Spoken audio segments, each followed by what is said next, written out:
Hi guys, this is Paul with Tweaktown. We're back here at Flash Memory Summit 2014, and right now we have Larry Chisvin. He is the VP of Strategic Initiatives at PLX Technology, and you guys were recently acquired by Avago, and I know that's big news, and it's news that you can't talk about. So maybe we'll just start with some of the goings on at the show. I know that you guys are chairing, that you personally are chairing a panel. Can you give us a little information on what that is? Sure.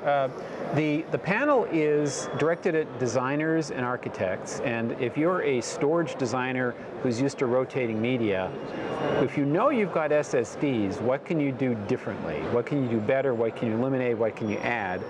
We've got panelists from Avago, LSI Avago, PLX, and Fast Storage Systems, and these experts will explain in very practical terms what the opportunities are if you can ditch the hard disk.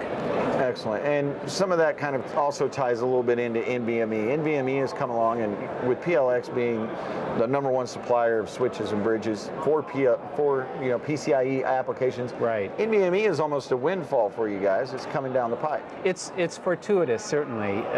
We didn't have a major role in creating it.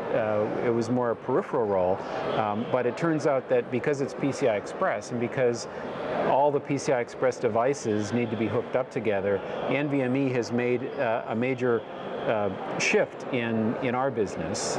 I talked about Express Fabric in the past, and it turns out, partially expectedly, but bigger than we thought, there's a major storage aspect to it. We have Tier 1 companies who are doing designs, and they're not all solely storage, but there's always a storage aspect because of the NVMe and other PCI Express based SSDs.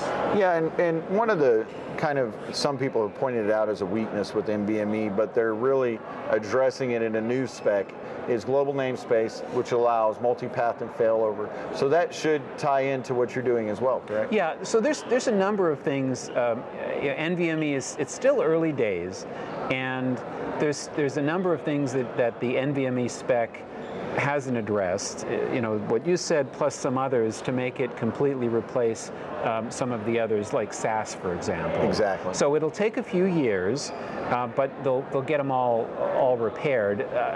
The motivation to do that is so large that it will get done. It's one of the advantages of NVMe. It's very lightweight. Very, very. And along with that comes some drawbacks, because a lot of the heavyweight of some of the other ones, including SAS, is to make it more robust. So my expectation is that it'll become perhaps less lightweight, but it'll always be more lightweight than any of the alternatives. The other nice thing about NVMe is that you can hook it up directly to other PCI Express devices without having to go through bridges, which is everything else. Yep, and that kind of ties in a little bit with Express Fabric, which is kind of pushing PCIe out of the box. You're allowing it to connect whole racks. Can you give us kind of an overview of Express Fabric and what it does? Yes. So the idea is, because every single device, without exception, has PCI Express on it. Even devices that have other interfaces also have PCI Express. I'll give you an example. An Ethernet NIC has Ethernet on one side. PCIe. Exactly. So everything has PCI Express. If you could hook all of those devices together without intermediate bridges, then you save power, and you save money, and you also save latency. And there's no other interconnect that does that same thing for you. Ethernet, InfiniBand, what have you, all have bridging necessary because only a few other devices have that interface on them. That's the vision. And so this can deliver some type of new architectures, converged data Correct. centers and That's things correct. of that nature. What applications do you feel that will be best deployed into? Well, so one of the major ones is rack-level server storage. So rack-level platforms, let's call them, because whether they're a server or storage is really depending on what you plug into the blades.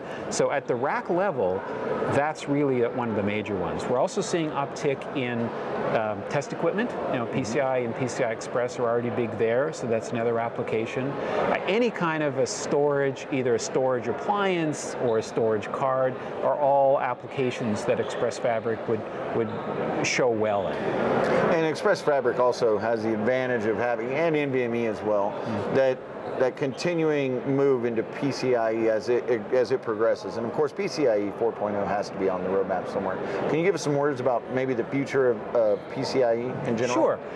So there's the current Gen 3, 8 gigabits per second, and that's going to be around for quite a few years. I mean, PLX is already working on Gen 4 devices, but that's because we have to be well ahead of the curve. So that's quite a few years off, even though we're doing work on it. Gen 3 has a lot of life left in it, and you can add features without going to the next step. Let me give you an example. There's something called downstream port containment. It's kind of an arcane term, but what that means is normally when you pull a blade out, like a storage blade, the system will crash. Yeah. What downstream port containment does is it allows the system to keep running when you pull out and add back in devices, and that's especially important in storage. So that was something that was added to the spec. So you can add things without going to that next large leap. Excellent. Well, it sounds like the future is bright indeed. You guys have a number of different products and paths that PCIe runs down, and we appreciate your time stopping by. Thanks, Larry. Thank you.